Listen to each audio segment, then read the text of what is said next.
Comme moi, vous êtes nombreux et nombreux à avoir reçu beaucoup de messages, ce que ce soit des messages par mail, sur différents réseaux sociaux pour ceux qui en ont, etc., etc. Et beaucoup de personnes regardent ce qui se passe ce soir, parce qu'il y a quand même une histoire incompréhensible dans cette reconnaissance du congé. Ce qu'on a voté, nous, à l'Assemblée nationale, c'était l'ouverture d'un droit en janvier 2026, c'est-à-dire là, dans quelques semaines.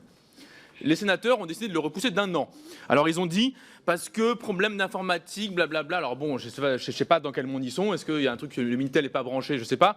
Mais non, pardon, il n'y a pas besoin d'un an pour mettre en place une réforme pour une raison informatique. Ils ont dit, mais le logiciel Arpège, il ne marche pas bien. Oui, on sait, ça fait 2 ans qu'on demande de le virer, le logiciel Arpège. Donc déjà, il fallait nous écouter il y a 2 ans, on ne serait pas ici.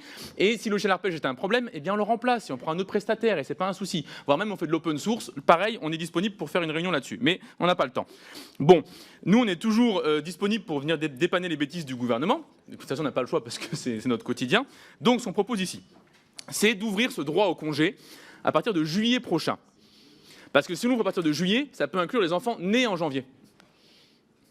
Et donc, on propose a posteriori d'opérer cette reconnaissance. C'est un peu un amendement de repli. Ça donne les quelques mois nécessaires pour mettre en place le système informatique qui, visiblement, donne des sueurs froides à des collègues au Sénat. Je ne sais pas très bien pourquoi.